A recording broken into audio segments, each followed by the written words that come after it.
ప్రస్తుతం మనతో పాటు ప్రముఖ ఆధ్యాత్మికవేత్త, జ్యోతిష్య పండితులు, దత్తాత్రేయ గణపతి ఉపాసకులు, అమ్మవారి సేవకులు మురళీధర్ శర్మ గారు మనతో ఉన్నారు. గురువుగారితో మాట్లాడేద్దాం. నమస్కారం గురుగారు. మహాదేవ శ్రీమాత్రే నమః. గురుగారు, విశేషంగా శ్రీ పరాభవ నామ సంవత్సరం ఈసారి మనం ఉగాది రాశి ఫలితాలు చర్చించుకున్నాం. దీనిలో భాగంగా ధనుసు రాశి వాళ్ళకి ప్రత్యేకంగా ఈ కొత్త సంవత్సరం ఏ విధంగా ఉండబోతుంది? కొత్త సంవత్సరం అనగానే చాలామంది రెజల్యూషన్స్ తీసుకుంటారు. ఈ సంవత్సరం కొన్ని టార్గెట్స్ పెట్టుకుంటూ ఉంటారు. మరి ఎంతవరకు రీచ్ అవ్వగలుగుతారు? గ్రహస్థితి ఎంతవరకు అనుకూలిస్తుంది అంటారు? ఓవరాల్గా ఈ సంవత్సరం ఎటువంటి జాగ్రత్తలు తీసుకోవాలి గురుగారు? తప్పకుండా. హరశంభో మహాదేవ విశ్వేశ అమరవల్లభ శివశంకర సర్వాత్మ నీలకంఠ నమోస్తుతే మృత్యుంజయాయ రుద్రాయ నీలకంఠాయ శంభవే అమృతేశాయ శర్వాయ మహాదేవాయ తే నమః. గజాననం భూతగణాదిసేవితం గవిత్థ జంబో ఫలసారభక్షణం ఉమాసుతం శోక వినాశకారణం నమామి విఘ్నేశ్వర పాదపంకజం. గణపతి ఆశీస్సులు, ఆ పరమశివుని ఆశీస్సులతో ఉగాది నూతన సంవత్సర పరాభావ పేరుతో రాబోయే ఈ సంవత్సరము అందరికీ విజయాలు రావాలి అని మనస్ఫూర్తిగా కోరుకుంటూ, అమ్మవారి యొక్క ఆశీస్సులు మీకు ఎల్లవేళలా ఉండాలి అని చెప్పి కోరుకుంటూ, నన్ను ఇంతలా ఆదరించే ప్రతి ఒక్కరికి పేరు పేరున నేను మీ ఇంటి మనిషిలాగా భావించుకొని నాతో మాట్లాడేటువంటి వారందరూ కూడా నిజంగా ఎంత సంతోషపడుతున్నారంటే బాబా, మీ అభిమానం సల్లగుండా అన్నట్టుగా ఉన్నది. విన్నరా? సో చాలా సంతోషం. ఎల్లవేళలా ఈ విధంగా ఉండాలి అని మనస్ఫూర్తిగా కోరుకుంటూ, ఎందుకంటే ఎల్లవేళలా ఈ విధంగా ఉండాలి అన్నా చెప్పలేదు. కాలము అనేటువంటిది ఏ విధంగా ఉంటుందో చెప్పలేదు. ఇవాళ రేపు ఒక మంచి మాట మాట్లాడితే అబ్బా ఎంత చక్కటి మాట మాట్లాడాడు అని చెప్పి సోషల్ మీడియాలో అద్భుతంగా ట్రోల్ చేస్తారు. చిన్న మాట మాట్లాడగానే తప్పుగా మళ్ళీ ఇది తప్పు అని చెప్పి మళ్ళీ అందరూ ట్రోల్ చేస్తారు. మనిషిని ఏం జరుగుతుంది అనేది అంతా ఫోన్ మీదనే ఉన్నది, ప్రపంచం అంతా. Okay, right. ఏదేమైనా ధనస్సు రాశి, మరి ఈ ధనస్సు రాశికి సంబంధించి ఆదాయ వ్యయాలు, రాజపూజ్యాలు, అవమానాలను చూసుకునే క్రమంలో ఆదాయం 14, వ్యయము 11, రాజపూజ్యం 5, అవమానం 6గా చెప్పబడుతూ ఉన్నది. సో ఈ రాశి స్త్రీ పురుషులకు ఇద్దరికీ కూడా మరి ఈ యొక్క గురువు, శని, ఈ యొక్క గ్రహ స్థితులు అనేటువంటివి ఎట్లా ఏమిటి అనేటువంటి విషయాల్లో చూసుకుంటే, మరి ఇక్కడ ధనస్సు రాశి వారు అనగానే 2025 మార్చి ఏప్రిల్ నుండి కొంత ఇబ్బంది కలిగించే సందర్భాలు అయితే ప్రారంభమైనవి అని అనడంలో ఎలాంటి అతిశయోక్తి లేదు.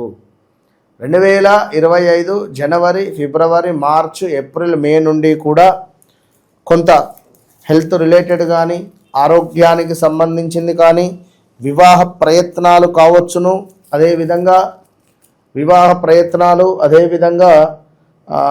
ఉద్యోగంలో కొంత అవకతవకలు కావచ్చును.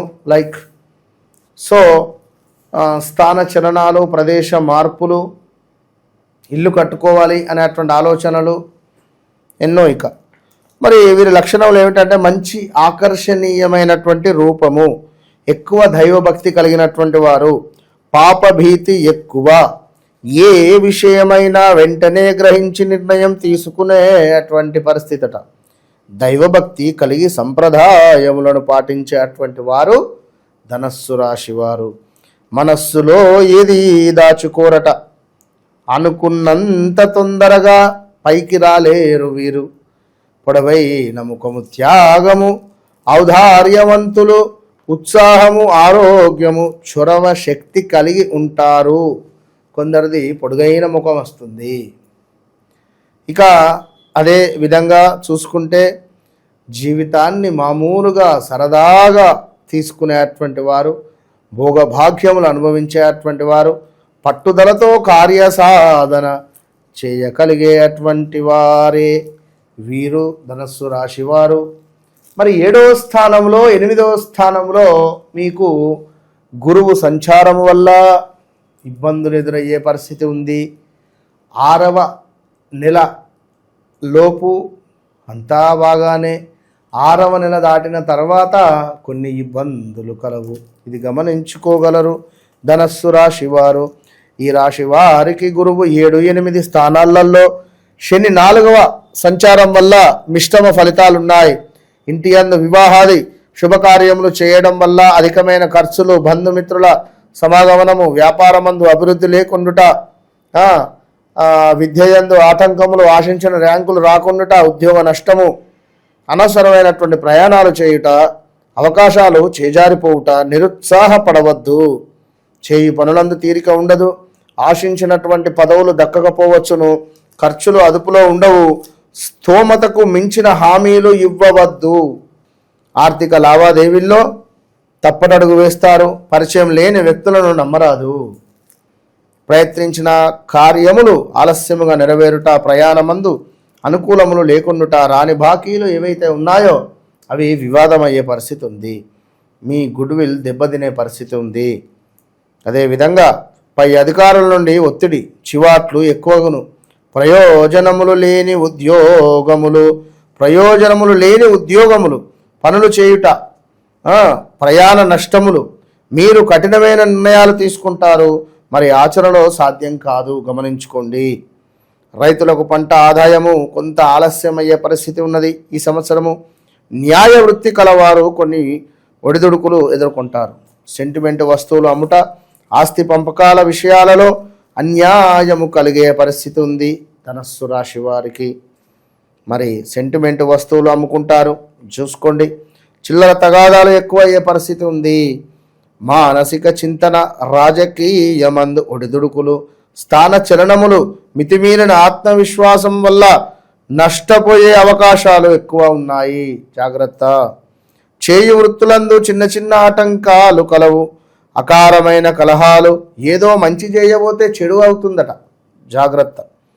మరి ఇంటి యందు కలహములు, తెలియక చేసిన పనులకు అపనిందల పడేటువంటి పరిస్థితి ఉన్నది ఈ ధనస్సు రాశి వారికి, జాగ్రత్త. మీరు నమ్మిన వాళ్ళే మిమ్మల్ని మోసం చేస్తున్నారు, మీరు నమ్మినటువంటి వారే మీకు దూరం అయ్యే పరిస్థితి ఉంది. దాన ధర్మములు చేయుట, కుటుంబముతో కలిసి తీర్థయాత్రలు చేయుట, స్థిరాస్తులు ఏర్పరచుకొనుట, ఇంటి విషయాలపై శ్రద్ధ చూపించుట, ఏ విషయంపై ఆసక్తి లేకుండుట, సామరస్యంగా సమస్యలు పరిష్కరించుకోవాలి అనేటువంటి విషయాన్ని తెలుసుకోండి. మాట ధోరణి బాగా నియంత్రించుకోవాలి ధనస్సు రాశి వారు. చేయు పనులందు ఒత్తిడి, శ్రమ అధికము, కొన్ని పనులు మొండిగా నెరవేరుతున్నాయి, చాలా మొండిగా. అదేవిధంగా ఇతర విషయాల్లో జోక్యం చేసుకోవద్దు ఈ యొక్క ధనస్సు రాశి వారు. కొన్ని సమయాలలో మిత్రుల సహకారం లభించబోతూ ఉన్నది మీకు.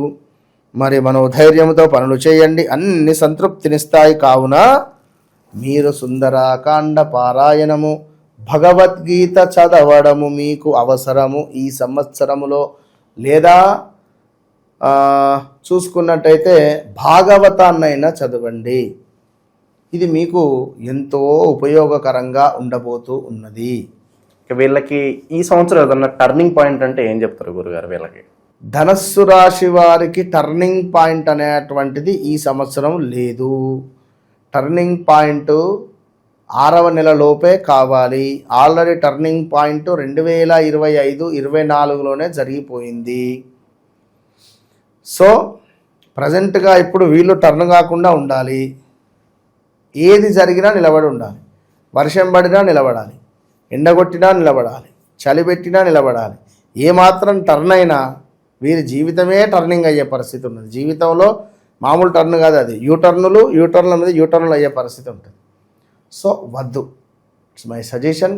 వివాహ ప్రయత్నాలు వద్దు, ఉద్యోగ ప్రయత్నాలు వద్దు, మీరు ఏ చోటు ఉన్నారో అక్కడే ఉండడం ముద్దు. సో ఎవరైతే ధనస్సు రాశి వారు ఉన్నారో, ఇది వ్యవహారికంగా మనము గోచార రీత్యా చెప్పేటువంటి ఫలితాలు ఉగాదిని పురస్కరించుకొని. ఇక మీకంటూ ఒక జన్మలగ్నం ఉంటుంది, మీరు జన్మించినటువంటి సమయం ఉంటుంది, మీకు ఒక చక్కటి యోగకారకుడు ఉంటాడు, బాధకారకుడు ఉంటాడు. మరి వారెవరు అనేది తెలుసుకొని ముందుకు వెళ్ళడం ద్వారా మనకు యోగం ఏర్పడే పరిస్థితి ఉన్నది. బాధకారకుని ద్వారా బాధ ఏర్పడే పరిస్థితి ఉంటుంది. శనేశ్వరుడు నీచలో ఉన్న ఎడల ఇబ్బంది ఉంటుంది మీ జాతకంలో. మరి గురువు మీ లగ్నానికి మీ రాశికి అధిపతి. మరి ఈ గురువు శనితో కలిసి ఉండే, మరి ఈ గురువు నీచబడిపోయి ఉంటే, ఆ నీచబడినటువంటి దశ అంతర్దశలో మనకు వస్తూ ఉంటే పరిస్థితి ఇంకా డేంజర్ జోన్గా ఉంటుంది. సో ఇన్ని పరిస్థితులు ఉంటాయి కనుక 1కి 2 సార్లు వ్యక్తిగత జాతకాన్నే చెక్ చేసుకోవాలి. ఇప్పటికీ చూస్తున్నారు ఎన్ని కాల్స్, విపరీతంగా మామూలుగా లేదు. వర్షాల మొత్తం అదేమిటి అంటే కుండపోత వర్షం లాగా ఉన్నది కాల్స్. డైలీ ఇన్ని కాల్స్ మాట్లాడలేక పాపం వీరిని కాస్త జరపడము, డైరెక్ట్ అపాయింట్మెంట్స్కు 1 వీక్ టైం పట్టడాలు. కానీ మాట్లాడిన ప్రతి ఒక్కరు కూడా మీకు కనెక్ట్ అవుతున్నారు. అవును గురువు గారు మాకు ఇలానే జరిగింది, మీరు కూడా చేస్తున్నారు, మీరు కూడా చేస్తున్నారట. మన ఆఫీస్ నుంచి కూడా మాట్లాడుతున్నారా ఏమిటి అనేటువంటిది. మనం చెప్పింది చెప్పినట్టుగా క్లియర్గా వారు షాక్ అయిపోతున్నారు. మళ్ళీ ఇక్కడ విషయం ఏంటి అంటే వారు మరొకరికి సజెషన్ చేయడం, మీకు మా చెల్లె వాళ్ళ కుటుంబము మీరు మాట్లాడండి మళ్ళీ ఇమ్మీడియట్గా వారికి అపాయింట్మెంట్ తీసుకోవడము, లేదా ఇమ్మీడియట్గా మళ్ళీ అప్పుడే మా కూతురుకు సంబంధించింది కూడా చూడండి మీరు నాది బాగా చెప్పారు, బాగా కనెక్ట్ అయిందని మళ్ళీ కూతురు తెలుసుకోవడము, ఇట్లా పరిస్థితులు ఉన్నవి. సో అందరికీ వారికి సంబంధించినటువంటి కొన్ని రెమెడీలు చెప్పడము, లేదా కొన్ని లైక్ ఏదుంటే అది మొత్తం మీద వారి పరిస్థితి దృష్ట్యా పితృదోషాలు ఉన్నవారికి గోకర్ణలో మనం చేయించాము మొన్న లాస్ట్ అమావాస్య రోజు. చాలా అద్భుతంగా ఎంత సంతోషపడిపోయారంటే వారు ఎక్కడో జర్మన్లో ఉంటారు, ఇంకొకరు వచ్చేసి న్యూ జెర్సీలో ఉంటారు. ఎంత సంతోషపడిపోయారంటే అంత సంతోషపడిపోయారు, చెప్పలేము ఇక. ఎవరి కనెక్టింగ్ వారిది. కనుక నేను నిజంగా జాతకానికి సంబంధించింది నడుస్తుంది, గడిచింది, జరగబోయేది కళ్ళకు కట్టినటువంటి విధంగా క్లియర్గా మనం చెప్తాం. ఒక ఆమె అయితే తల్లి కాల్ అపాయింట్మెంట్ తీసుకొని మీరే చెప్పండి గురుగారు,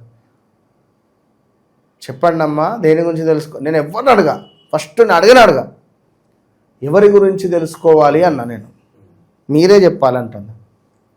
సరే okay done, date of birth తీసుకున్నా, ఈ టైంలో ఇది జరిగిందా, జరగలేదు, ఇది ఇంకా టెస్ట్ నాకు, ఈ టైంలో ఇట్లా జరగలేదు, మరి ఈ టైంలో ఈ విధంగా ఉండాలి, ఉన్నది. 10 విషయాలు చెప్తే 2 విషయాలు ఓకే అండి. నేను 10కి 10 నాది 100% మార్క్స్, 100%. 10 చెప్తే 10కి 10. అమ్మాయిది డేట్ ఆఫ్ బర్త్ తప్పు ఉంది, కరెక్ట్ చూడు అని చెప్పిన. ఆ గురువు గారు నెల తప్పు చెప్పిన అన్నది. అని మనం ఏం చేస్తాం, నెల తప్పున్నా మిస్ వస్తుంది. నేను చెప్పిన అంటే రాసుకోవడమే, ఇక ఇది జరిగిందా అంటే జరిగింది అనడమే. ఎవరు చెప్పింది తెలుసా, కూతురు జాతకంలో నుండి తల్లి వాళ్ళ అమ్మ చెప్పిన, మీ మదర్ క్యాన్సర్తో మరణించింది అవునా కాదా అన్న. అవును గురువు గారు ఆ విషయం మీకు ఎట్లా తెలుసు, మీరు ఎట్లా చెప్తున్నారు అన్నది. వాళ్ళ పాప 97 డేట్ ఆఫ్ బర్త్, వాళ్ళ మదర్కు సుమారుగా 60 ఇయర్స్, ఒక కొడుకున్నాడు ఈమెకు, అది 92 93 ఉంది. 60 సంవత్సరాల బర్త్డే అక్కడ జరుపుకుంది, చెప్తున్నా ఆమె 60 సంవత్సరాల బర్త్డే నేను జరుపుకున్నా ఇక్కడ అని చెప్పి. అంటే నేను చెప్పేది ఏమిటంటే విషయం అట్లా కనెక్ట్ అయిపోతున్నారు. సో వాళ్ళమ్మ క్యాన్సర్ మనకేం తెలుసు, అట్లా ఉంటుంది, రాసుకో సాంబా అన్నట్టుంటుంది అంతే. ఓకే, ఓవరాల్గా ధనుసు రాశి వాళ్ళ స్థితిగతులు ఈ సంవత్సరం ప్రత్యేకంగా ఎటువంటి పరిస్థితులు ఎదురవుతాయి, మంచి విశ్లేషణ అందించారు. ధన్యవాదాలు మహాదేవ.